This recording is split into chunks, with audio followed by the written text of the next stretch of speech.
Happy Friday afternoon. I'm Jim with the Brewers Association of Maryland and Grow Fortify. Thank you for tuning in, whether you're watching this live with us today or tuning in at some point in the future. It seems like you might be doing some time traveling there, but we appreciate you tuning into this chat, just like all of our other Fermented Friday talks. Today's guests are going to be Nicki and Ingrid from Ten Eyck Brewing Company in Queenstown. Really cool story here. They've got some really cool stuff going on, really great fermentation style.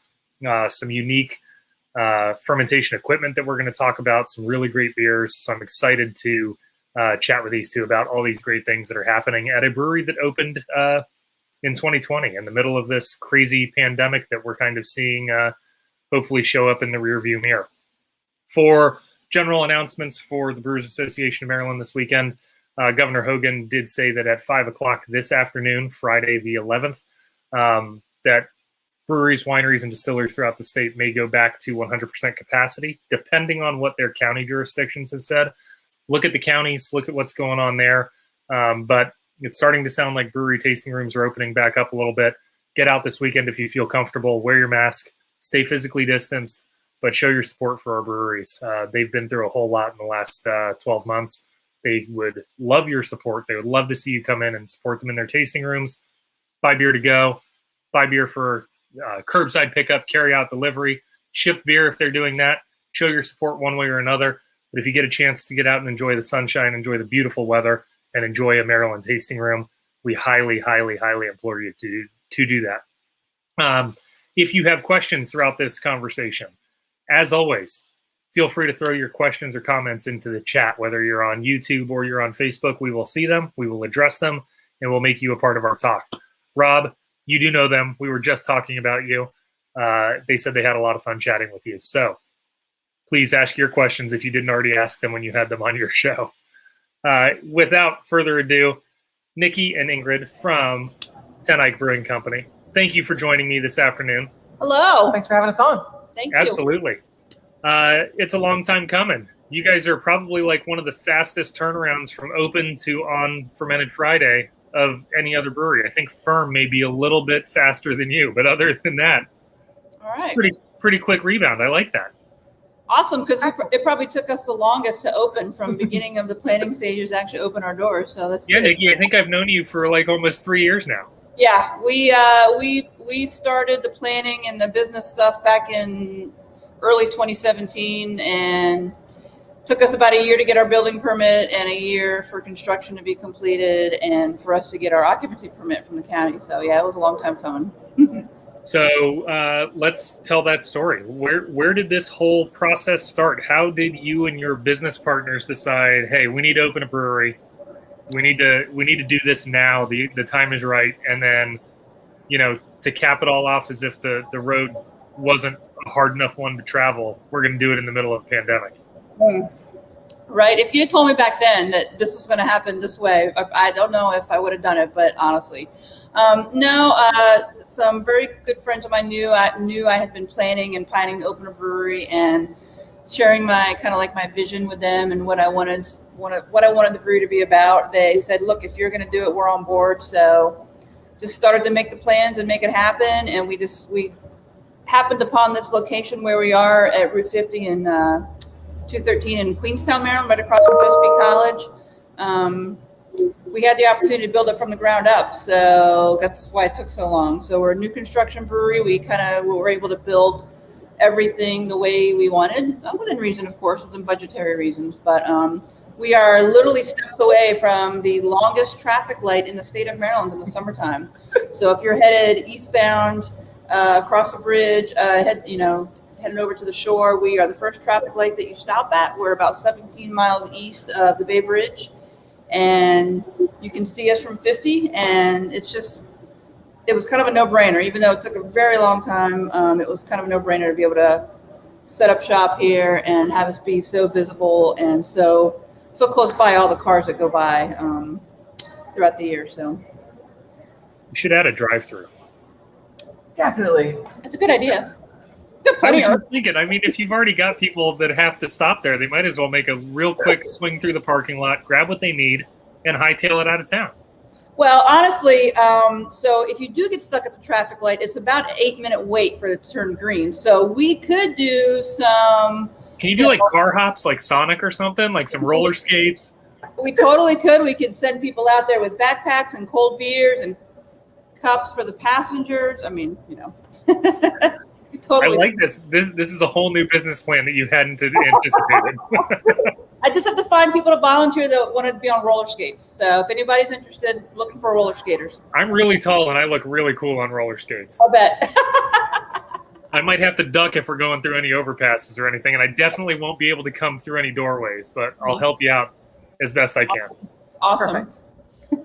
So we had the luxury as BAM to come and tour your facility like the week you opened it. It's a beautiful place. Abby in the comments just said it's such a beautiful space. Can't wait to get back out there. But it's true. You have this beautiful location. You guys built this thing from the ground up. Tell us a little bit about what went into the thought process of your brewery. It's very modern and clean and contemporary looking, not only in the tasting room, but in your production space where you're sitting right now. Can you tell us a little bit about that, and then tell us a little bit about some of the fancy tricks you have with your neat fermentation vessels and all that kind of stuff? Well, so we wanted the brewing area to be visible from the tap room because, when you go into a brewery, to drink or to a tap room, you want to see the shiny equipment and you want to see what's behind the scenes, so to speak. So the way we have it set up, and I guess I can move the computer, we have a large roll-up window and some doors, and you can sit in the tap room and peer into the brew house. The tap room itself, the bar top is a live edge piece of oak. So our name kind of derived from a Dutch word for at the oak tree. So the bar top is one continuous slab of an oak tree from Camp Wright on Kent Island, which I went to as a child. And unfortunately, we have not had anybody sit at the bar yet. However, I think that's going to change this weekend with the capacity opening up. So we'll probably have maybe 4 seats at the bar. So that'll be pretty exciting. So I'm really looking forward to that. And that aesthetic is carried through pretty much all of your tasting room. If I recall, your tables all looked like they were live edge, and so half of our tables are from the same tree. So part of what we want to do, like our vision for the brewery, is not to waste anything. So not only is the bar made from one particular tree, but the tables and the shelving are made all from the same tree. We've got by the same gentleman who's literally right down the road. His name is David Boyle. His name of his company is Wood Ingenuity, and he just did a beautiful job. We have round slabs of maple, and then the walls of the tap room it's an Asian wood preserving technique called, and I'm gonna screw this up, Shoi Sui Ban, and it's a way of burning the wood to preserve it. But instead of burning it completely through and through and making it black, he just passed through like with a torch a couple times, and then it looks fantastic. And I can take the laptop in there to show, but it just it looks cool. And I was a little worried that by using so much wood in the tap room, we would look like a den in the 1970s or a log cabin. But I think we pulled it off. So. Hey, there's a lot of lore around places like that. A high back leather chair, a great drink, good company. Well, it kind of goes into my ambition for the tap room was to have it be a place that's welcoming and warm and not cold and not harsh and but not too dark. You don't want it to be like some, speakeasy or something, but just something that was just very comfortable and relaxing, and where everybody kind of feels like, this is a place I could hang out. So I felt like it was very rich in a very good way. It was very rich. I did not feel like I was overloaded sensory, like a sensory overload kind of deal. But I felt like I had enough to look at while I was there to keep me entertained. And it was rewarding when I was looking around. It felt good to be there. Awesome. So if that's the aesthetic you were going for, something that was welcoming and inviting, you've definitely nailed that. And comfortable chairs. We tried out many bar stools because we wanted to find comfortable bar stools. That's very important. Yeah, you don't want them to be too comfortable that somebody stays over their welcome, but you want them to be comfortable enough that they're there for more than one beer before they jump up and run out. Exactly. So let's talk a little bit about kind of what your ambitions were opening a brewery kind of in this landscape. We have this huge boom of breweries coming online at the time that you were going into planning. Everybody's vying for very limited shelf space or capacity in the consumer's mind. What kinds of things were you guys hoping to achieve with your portfolio or with the beers that you were going to produce that were meant to drive customers to your location? I hate to say it, but I wanted to have beer, something for just about everybody. So I didn't want to pigeonhole us, especially in the beginning, by saying, "Oh, we're going to be we're going to just do German styles," or "We're just going to do hazies." I kind of left it open just to see what people were drinking, because of where we are. We had just a wide variety of customers and a wide variety of tastes. I really did not know what people were going to come in and ask for and want. So when we started brewing, we just kind of tried to vary it. Now, it was important for me to have lagers on tap. So we have had at least one lager on tap just about from the beginning, and very, very popular.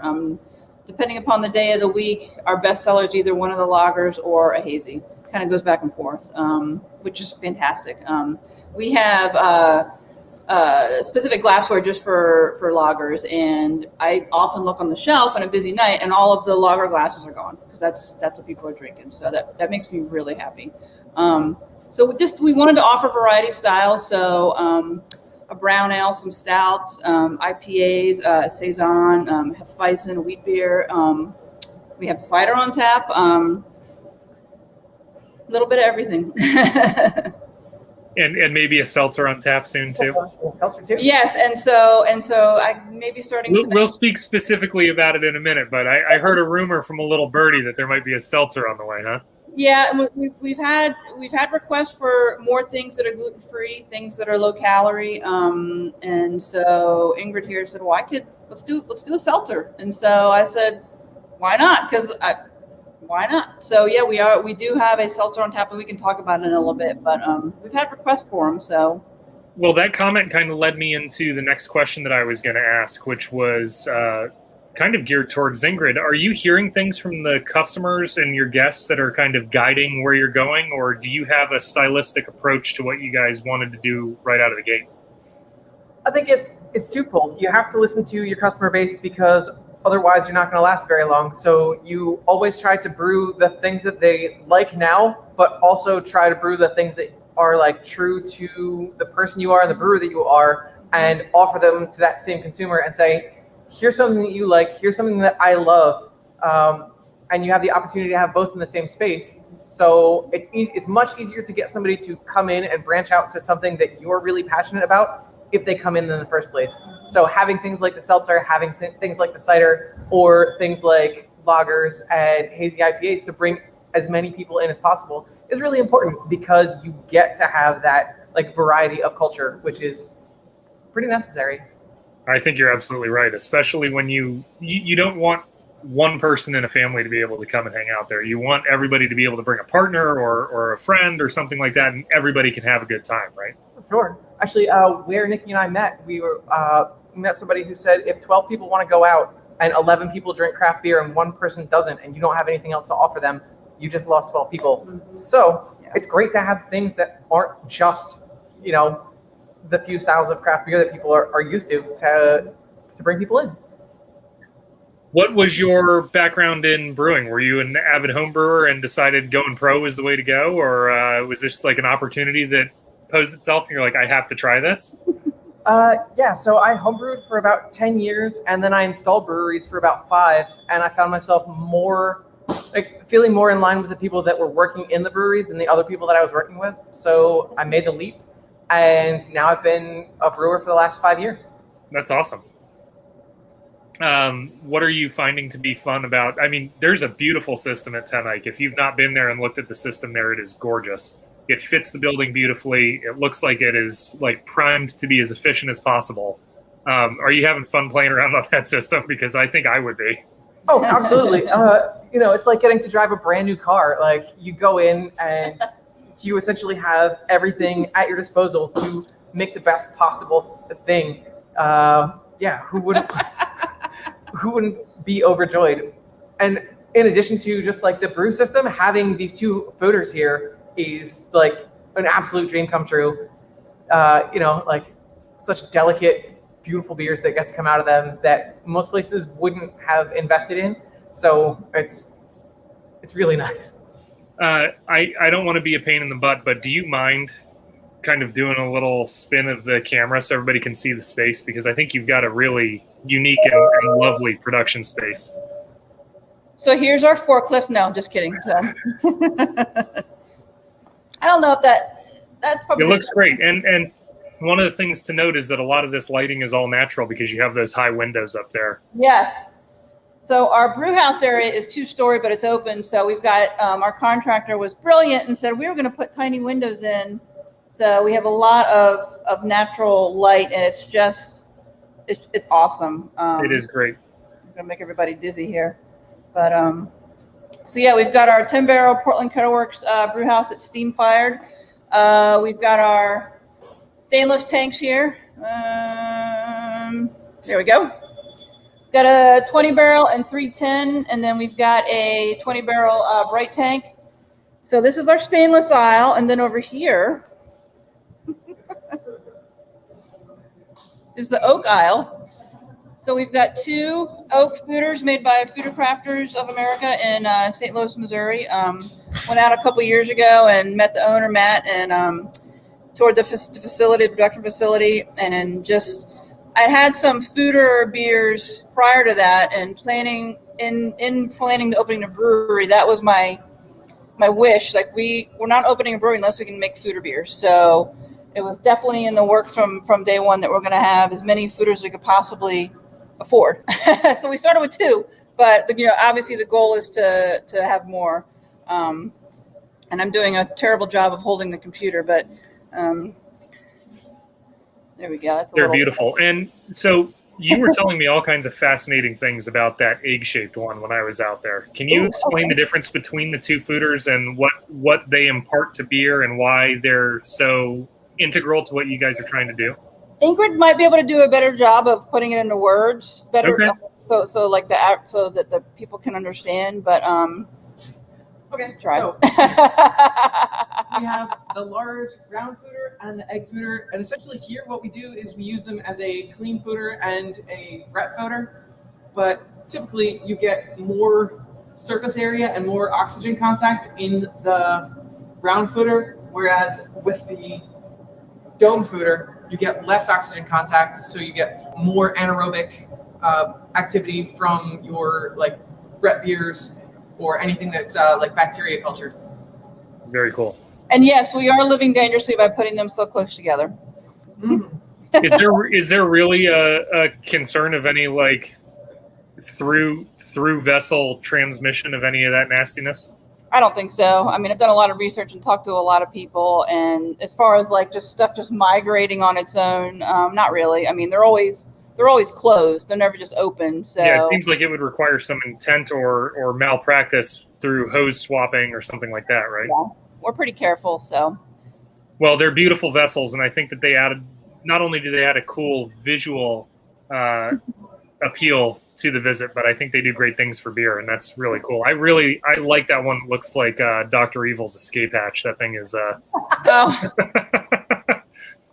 That's funny. So actually right now inside of that Foeder is a dark saison that Ingrid brewed back in December, and we put in about 50 cases of fresh peachers from Pfeiffer's Orchard in Delaware. And so it's got Ingrid could again speak better as to what's going on in there, but that beer will probably be ready in maybe May, June, or July. We kind of taste it every week or so just to see how it's progressing, and then when we think it's done, we'll bottle it. So, well, that's great.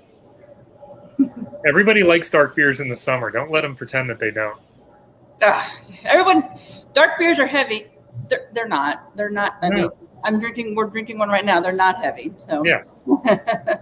It's more of an opportunity to try something and see whether or not it really fits that mold that it's been put into. I personally, on a cool summer night, I am the first guy to go get a big imperial stout and just sit out, have a reason to enjoy something that's like the perfect temperature, the perfect amount of robust, complex character, and love it for what it is in the middle of a summer night, right?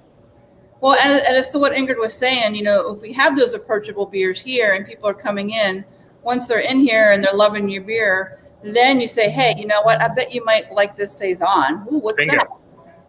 that? And you win them over. Bingo. That's what it's all about. Hearts and minds. So what are you, we kind of talked about hearing from your guests about what they're looking for beer-wise. What are you hearing about the environment and the space that you have there in the tasting room? Are you hearing great things about all the work that you put into it? Oh my goodness. People come in, and if you know it's their first time and you watch their face kind of when they come in, people are blown away. They're like literally mouths drop, and they're just awed. And it's unfortunate because, you know, folks are going outside for the most part and sitting outside. And so they're not really getting the full experience yet of like sitting in the tap room, but just the looks on people's faces. They want to hear about the bar top, and they want to hear about, you know, who built the building, and everything here is local. So it's, except for the brew house, but it's, and your urinals. I was going to talk about those next. Well, on the subject of beer is fun. So is I was going to say the one other really cool thing that you have not talked about yet are your really kick-ass urinals. I don't spend a lot of time in there, so. Well, I didn't think you were going to take us on a tour with the computer either. I guess, I mean, you know. I'm in all kidding aside, the urinals are really cool. They have these modified keg urinals that are fabulous. They look great. It really makes the bathroom a whole experience that you don't get in any other brewery. So to echo Rob Goss, it is really one of the nicest tap rooms in the state, if not the nicest. It is a great environment, really cool place. You guys have done a heck of a job. So Thank you. I wanted to make sure we got to talk about it quite a bit. Most people are tuning in for the beer, but my goal is to get the people who are watching to come and see you. So if we have to just tell them how beautiful it is and how great the beer is, that's all they get to know. All right. And that's it. Speaking of Rob, he was here Monday for a collaboration, but we're not going to say much about it except for that. So Tuesday. Right. I mean, Tuesday. Got my days. It's been because you were on another collaboration on Monday when I saw you last. Yes, we went to Checker Spot for the Pink Boot Society collaboration brew for International Women's Day. So, which was awesome. I mean, what was it, like 50-some people there? It was just fantastic. It was. Talked to everybody. It was great. It was so positive. It was great to see all of these excellent women in this industry come together to be able to celebrate their hard work and their camaraderie and collegiate spirit. So that was really, really wonderful. Yeah, very cool. Claude from our team also really likes the bathroom. He said it's great artwork. Yes. Sorry about that. Right over there. No sweat. Hey, you've got a visitor. Yeah. So why don't we start to chat a little bit about the beers that you guys have coming up? We kind of gave a sneak peek on one of the releases, but you guys came up with a really good list of beers to talk about this afternoon.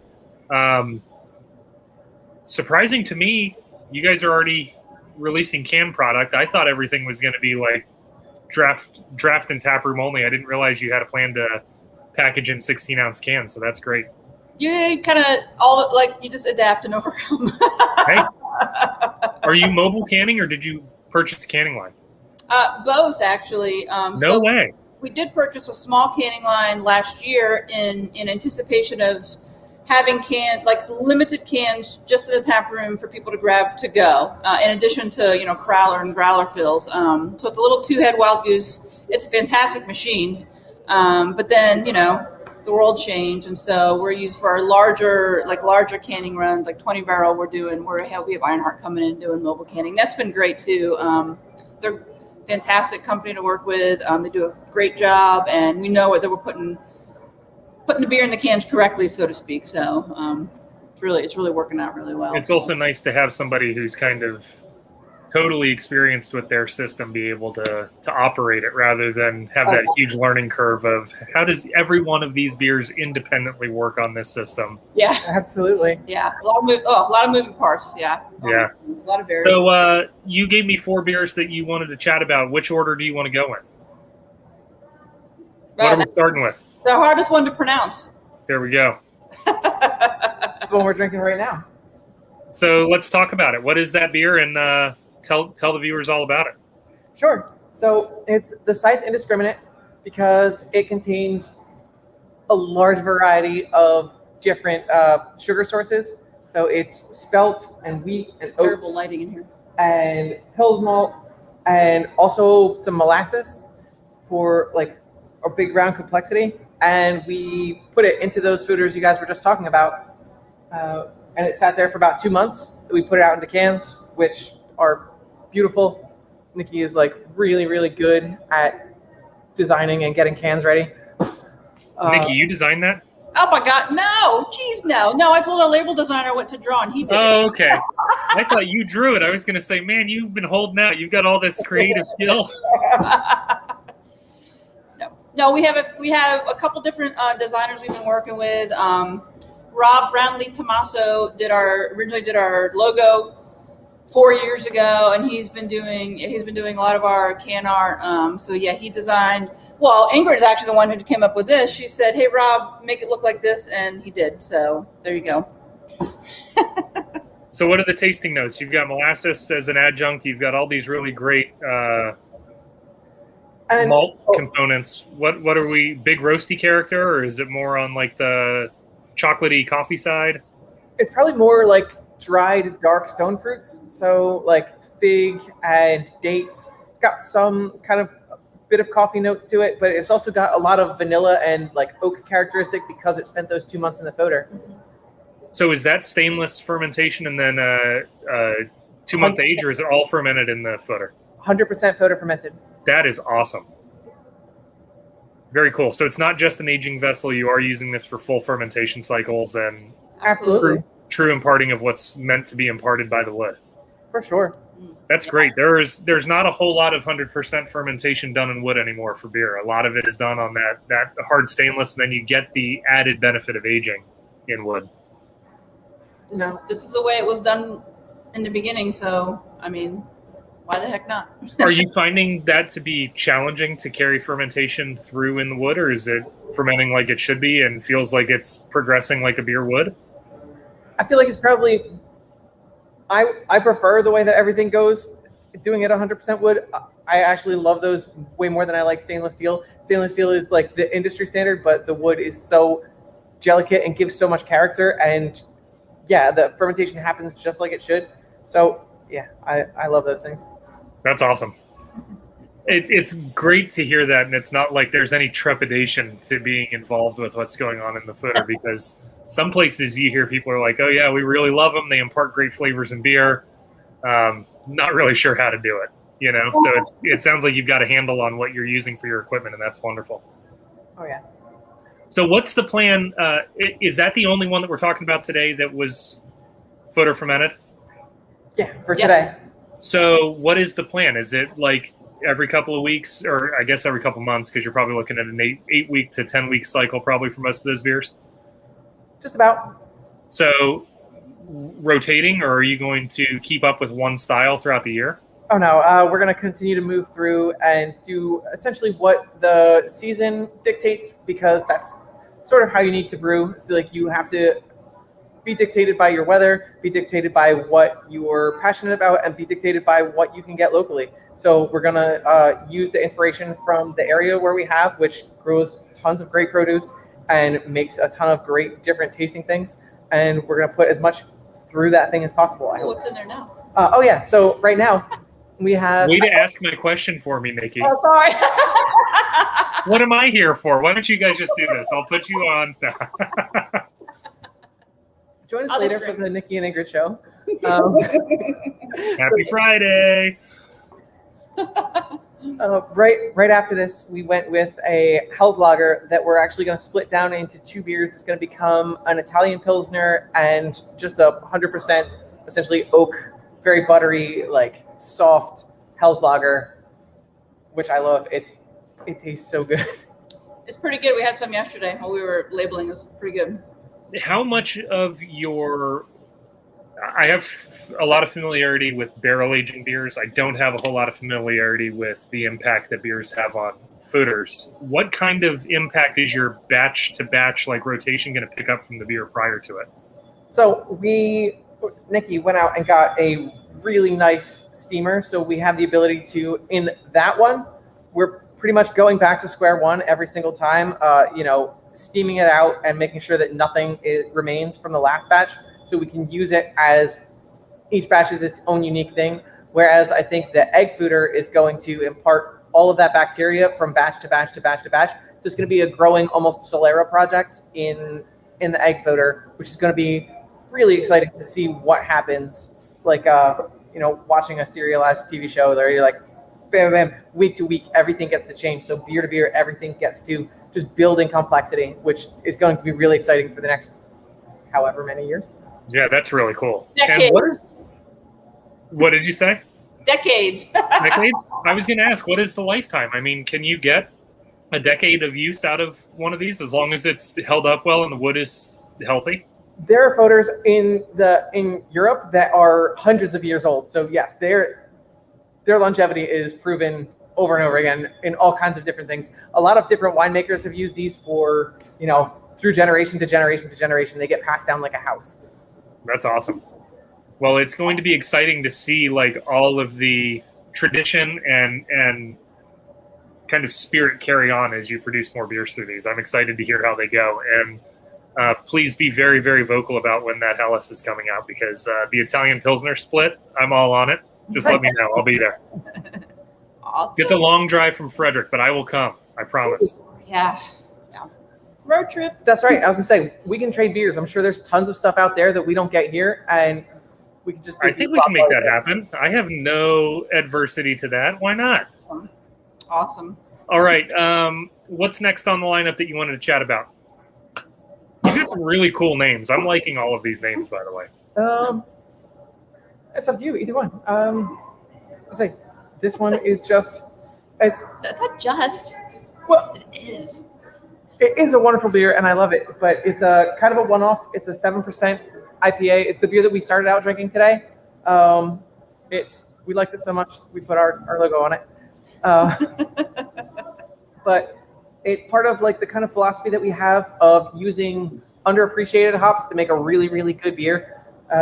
It's got Hallertau Blanc and Vic Secret to be like really vinous and have a lot of character from hops that people might not have already known about. Vinous, that's a good word. Yeah. They are both extremely good beers, hops, and that Hallertau Blanc, I love the characteristics that you get out of that hop. Me too. There's a really nice way to approach things that are understated and very clean, and I think that that's a good one. Thank you. So that's available in Tall Boys. Is both the Scythe and the Asynchronous IPA are available in 16-ounce cans? Yes. They are? Yes, they are. Out in distro and in the tap room right now. So I'm guessing since you were on Rob's show, they are reaching Whitey's occasionally? Yes. Where else are you distributing? Are you distributing throughout the state? Goodness. We're distributing in the 4 counties that surround our county, Queen Anne's County. We are distributing across the bridge in Anne Arundel, Annapolis, Baltimore City, Baltimore County, Howard County, and Montgomery County. We have not yet ventured down into Prince George's or Calvert. We're kind of making our way there. We do have some beer in Salisbury, down in Wicomico County here on the shore, but last time we have a beer finder on our website, and last time I updated, we had 80 different accounts. So That's great. yeah. Whew, tired. I'm tired just thinking about it. So if you're not making a trip out to Queenstown or Queen Anne's County anytime in the next couple of days, but you would like to find Ten Eyck's beer, you can visit their website and check out the beer finder and find more than 80 accounts with Ten Eyck's beer. That's great. Yeah. Whew, yeah. Is this all self-distribution, or do you have a wholesale partner? I'm sorry, Jim. Say that again. Are you guys doing self-distribution, or is this with a wholesale partner? We have a wholesale partner with Kelly Distributing here in Queen Anne's, Kent, Talbot, and Caroline. And I think I'm missing a county, but we're self-distributing everywhere else. So everywhere across the bridge, we're self-distributing. Very cool. And I'm sure you're open to more accounts. So if people start slamming their favorite retailer and say, hey, why don't you have Ten Eyck, you'll make sure that happens too. Absolutely. Awesome. Is the Asynchronous considered a kind of like a seasonal release, or is that something that you see being in the portfolio for the long term? It seems like a beer that would fit in pretty well, an American IPA with really great hop profile. This one, I think, is probably going to come out about like semi-yearly. We have that. We have our double IPA tail dragger that I kind of want to go back and forth on. And then we have our new series that we're going to do, which features Citra and a blend of 2 other hops called Wolf Tree, which is going to be our regular, everyday kind of, beer that we make all the time. That's awesome. It's a really good plan, and I like the idea of keeping those in rotation so people have an option when they come through. Absolutely. So you want to know about it, but not always have the access to it. That's it. It doesn't have to be completely limited availability, but the perception of limitation is a nice thing, right? For sure. So we're only going to be talking about 4 of your beers today, but before we started, Nicki was letting me know that you have 16 beers on draft right now.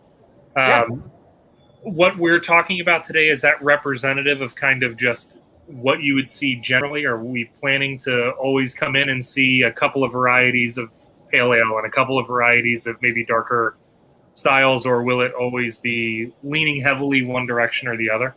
I think it's seasonal. Like right now, we're a little stout heavy, but as spring and summer come, we'll probably always have stouts, but not as many stouts. We'll lean more toward the lighter in color beers and the wheat beers and the IPAs and the saisons. Although we do have a saison on tap right now, but yeah, we will probably go away from the stouts. Not completely, but I think the beers that we're talking about today are pretty good representation of what we'll always have. Cool. Do we want to talk about the bicycle face next? You were telling me that's part of a series. That sounds pretty interesting.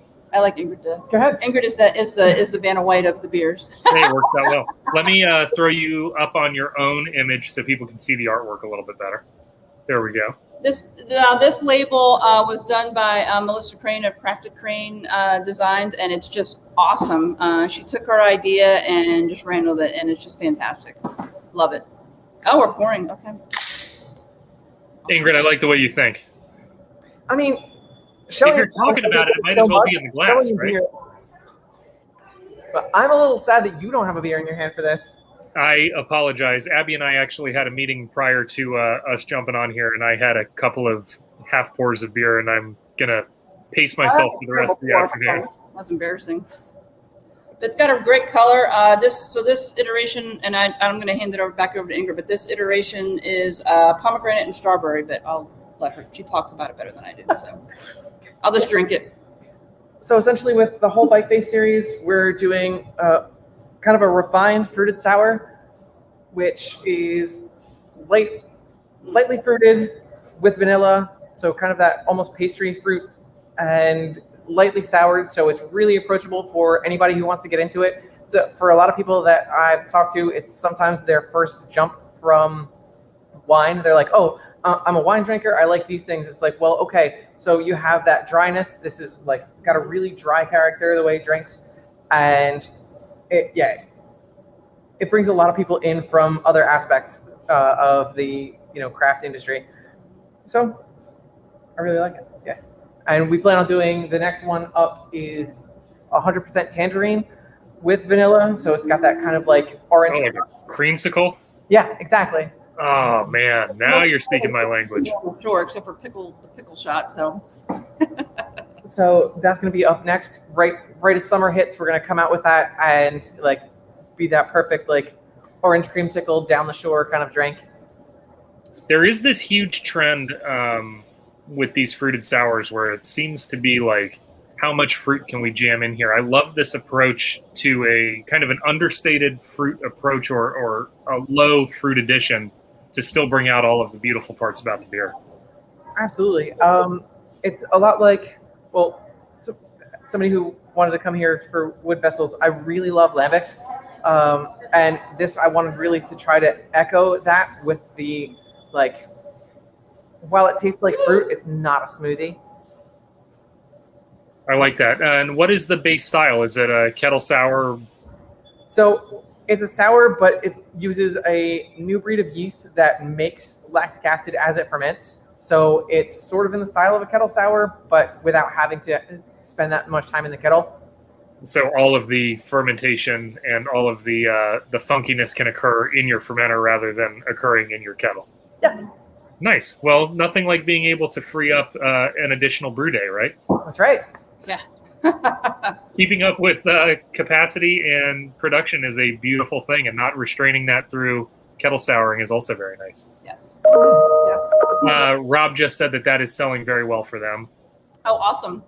So can I talk a little bit about why we named this bicycle face? I would really like to know. I was going to ask, but I didn't know if there was a story you were trying to hide from everyone.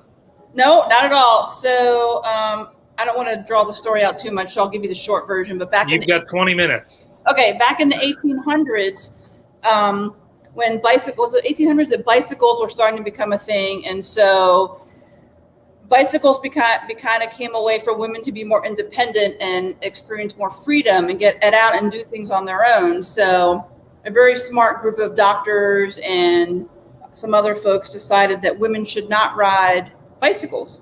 So they came up with an affliction called bicycle face, which is what they were afraid was going to happen if a woman rode a bicycle too much, that it would make her angry and tired and exhausted.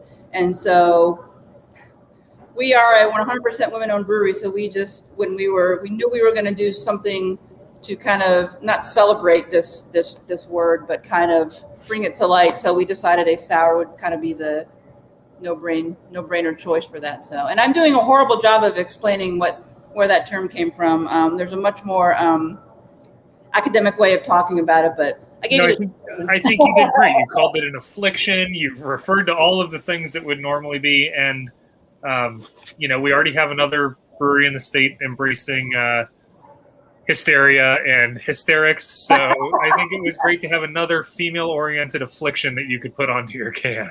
And so Melissa, with every iteration of Bicycle Face, Melissa is making Our Lady a little bit more sour and a little bit more sour looking. So nice. So I'm assuming that doctors really felt that wind on a woman's open face would cause lots of long-term problems. Oh, absolutely, and just make kind of like what your mom used to tell you if you go like this. Yeah, you squint too much or you cross your eyes. That way, yeah. Got it. All these face sticking problems. I like it. Yeah. So you mentioned that you are 100% woman-owned. You're also one of the few breweries in the state that is LGBTQ plus aligned and owned and operated. So that's cool. We've had a lot of conversations about diversity in the last few weeks with regard to women ownership, Black ownership. How are you seeing your diverse ownership and participation in your brewery translate to the consumers that you have coming in? We have a very diverse clientele. When I'm in here on this side of things and I look out into the tap room and I see who's sitting in the tap room, who's sitting outside, it makes me so happy. It's everybody is represented, and that's exactly what we wanted. We wanted everyone to be able to come here and feel welcome and feel like this space is all inclusive and not just for your stereotypical beer person or whatever. We wanted it to be an open, welcoming space. So it makes me very happy when I look out and see people sitting there and like, this is exactly what I wanted. So. And part of the population that hasn't really been covered in many of our chats, and we're going to give a much bigger platform to in the future. But from the terms of kind of the consumer buy-in, we've heard that, that the Black craft beer audience exists, but it's hard for them to feel as though they can walk into a tasting room and be appreciated just like any other craft beer drinker is oftentimes. Have you heard that from the LGBTQ community at all? Is there kind of a turnoff to going into a normalized tap room, or is there a disconnect going into a tap room? I haven't actually heard of that. Like, I guess my own personal experience. I actually have not come across that personally. So I can't really speak to that very well. Well, it's good that there's less of a barrier, I guess, and that you're able to provide a great space for people to come of all walks of life. But, that barrier hasn't necessarily existed for that demographic is pretty wonderful. It shows that some things are going in the right direction, I suppose. I mean, it's nice to have something positive to say about something, Yeah, it's tough when you have these diversity talks. It always sounds like everything's going to be negative. Everybody's not doing enough or whatever. And it's nice to hear that there are opportunities where people have always felt welcome and appreciated. I would say that any any kind of, I don't want to even call it discrimination, but any kind of like bias I've ever had, me personally going into the tap room, is just being a woman, and that I don't know what kind of beer I should be ordering based upon, my gender, which is ridiculous. I mean, that's the thing ever. So, well, if women weren't witches in like the 19th century, y'all would still be ruling the roost when it came to brewing, right? Isn't that what the Smithsonian put out this week? Article. Yeah, it was great. I was always, fascinated. I grew up in a house. My mom was a homebrew hobbyist, and that's what actually turned me on to being interested in the beer industry. I saw my mom have a lot of fun with her friends brewing beer, and the excitement that they had around like being able to craft something and share it amongst themselves and something to talk about. And it really turned me on to this idea that this industry was open and cool, and there are all these really great products and creativity coming out of it. And to see that it's so kind of underrepresented with a diverse group of people is just, it's wild to me. Yeah. So every time I get the opportunity to talk to women that are in a brewery and doing what women have done for 7,000 years, it's encouraging. It's not new, it's not like we're reinventing anything here. No. I will. But you guys are reinventing something, because you have this nifty new product coming out. Here you go. Good segue. Good segue. That's excellent. I was trying. That was a little bit of a reach, but I was trying. Yeah, in that same kind of vein of trying to reach out and make everybody feel welcome, we came out with a seltzer. It's called Deep Well, and we started out with one that I really, really like. It's matcha and ginger. It's two of my favorite flavors that go really, really well together. Mm-hmm. That can is bonkers cool. Yeah, right? It's it gives me old like WRX vibes because it's got the light blue and the gold tops. I love it. But it's a 5% seltzer, and it's really easy for everyone to go, oh, hey, seltzer is really doing well, we should do one, and then throw like artificial flavoring into it, or just try to make like a fruit that is exactly what everybody else has on the shelves, but that wouldn't really be who we are. Like, we like to do things individually, and we like to do things our own way. So we decided that the only ones that we're going to do are ones that you're not ever going to find anywhere else. So we started out with matcha and ginger, and it's 100% natural ingredients. We went out and chopped up the ginger ourselves. We got matcha powder. So everything. No, we grew the matcha tea ourselves. Come on. Not quite. Queenstown's matcha tea. Nobody space. knew. Tea is all grown on trees, right? Usually, Tea leaves. or are they bushes? I think they're. Oh my God, I'm going to get in so much trouble. I'm just trying to figure out what kind of space you guys are committed to if you're growing your own matcha. Yeah, we have room. This is a huge success story for Eastern Maryland. I will say that the name Deep Well kind of came from the fact that water is obviously everything in beer, and we are very rural, so we are not hooked up to any kind of municipal water supply. So when it came time to plan and dig for our well for our water, I consulted with some people who knew all about the water sources in this part of Maryland, what aquifers where, and what one that we needed to get to in order to get the kind of beer we needed for brewing. And so a lot of our investment went into making sure we had a very deep well dug so we could get the water we needed to make beer, good beer. So that's kind of where the name came from. So. It's always the people who are most, don't take this the wrong way, Nicki, nerdy about their beer that really like to talk about the water. 90% or something insane. I mean, it's everything. It's everything. Have you found it's kind of nice because coming off of a well, you get the opportunity to really dial in onto this is our profile. Very few limitations one way or the other, or very few external factors or variables come through. With city and county water supplies, lots of times there can be like spike in chemical additions or something throughout the year. Are you finding designing recipes to this water profile to be easier than you anticipated, or is it just kind of like as common as it would be to do it if you had a municipal supply? Well, I can say at least it was actually easier because I was afraid we were going to have to start with a reverse osmosis system. Even though talking to all these guys about what kind of water we were going to get, I still kind of had planned for the worst. So when we first got it dug, we got water samples up, sent them off to the lab, and I was like, oh my God, this water is actually really good. So it's like, okay, there's that big chunk of money. We can go spend that on something else other than a huge RO system, which is going to be completely wasteful of water as it is and space. So, but you could probably speak better as far as like how awesome the water is. Yeah. Ingrid, how awesome is the water?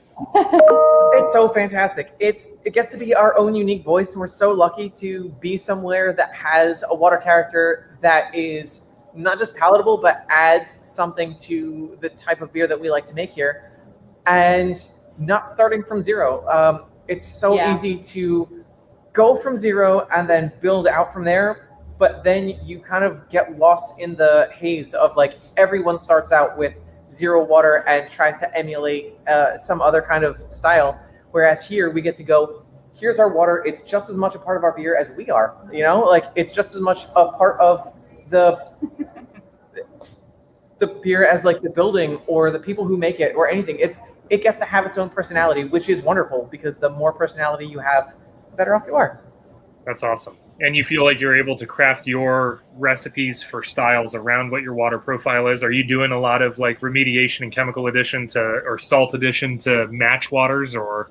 As little as I possibly can. It's a back and forth conversation that the water and I have to go, all right, we're going to work on this together. I'm going to work with you. Like the water is not going to change me, and I'm not going to change the water. We just find a place to go in between and go, all right, here's what it sounds like when we speak together. That was freaking awesome. That's very deep. Wow. I'm not patronizing you. I think that was awesome. I'm totally impressed by that approach. Like, man, the tie right there was just, that's awesome. I don't know how else to say it. Like, Ingrid likes what you do. That's awesome. Man, you just made my whole afternoon. Now I'm going to have this awesome weekend where I'm just thinking about how great it is that there's water in my beer. It's everything. I mean, it's everything. So what does the next couple of months look like for Ten Eyck? What kinds of things can people who are coming out to visit you expect? What kinds of things are you planning on doing? And what are you going to do now that you can do things differently than you have since you've opened? Well, we'll have a few seats at the bar top, which is important for me so people can experience the bar top. At some point when the weather breaks for good, we'll take down our giant, massive tent outside, and so people can have sun. We've got some events, some more. We did a truffle and beer pairing back for Valentine's Day that was really, really popular and went really well. So we're going to do another one of those for Mother's Day. But past that, we're just kind of planning beers and just can't wait to open up. We have big roll-up doors in our tap room, so I just can't wait for the weather to get warm. We can kick those things open and just enjoy nature. So. Well, I think that sounds like a great time. I need to get my wife and my daughter out there. We need to come and visit, and I'm hoping to time that right in line with that Italian Pilsner release. So please don't forget to let me know when that happens. There you go.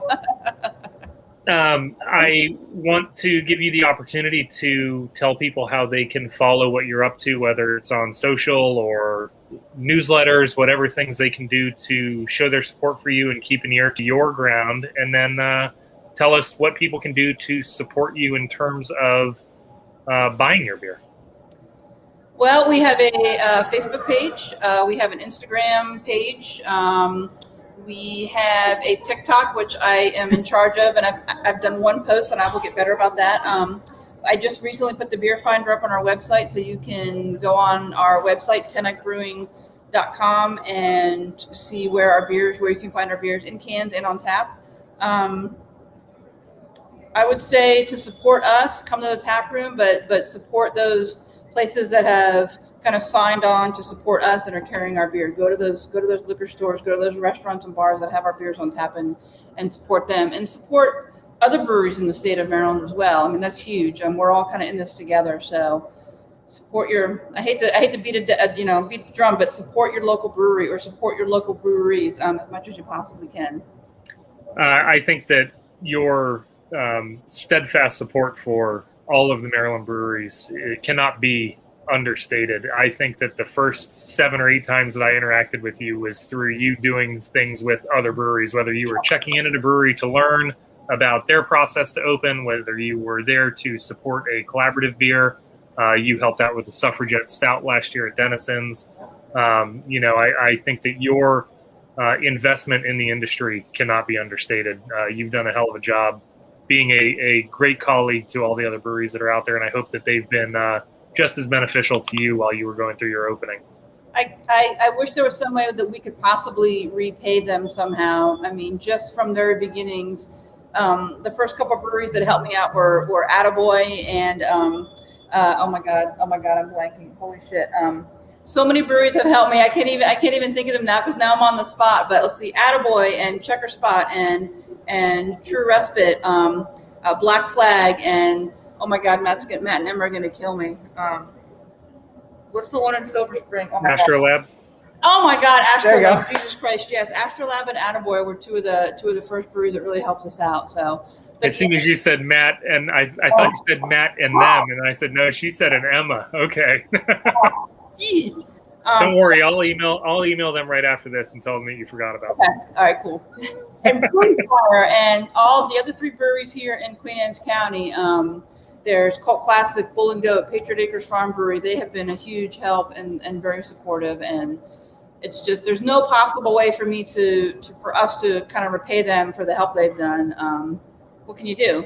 So I guess it sounds like you are repaying them. You're making kick-ass beer. You've got a wonderful location for people to show up to, and you're preaching about the rest of the industry. And I think that's everything you can do to repay anybody who's ever helped you along the way, is to continue to support them by continuing to be great. We're trying. Well, keep it up. The best. It's the best. I'm fine. The best.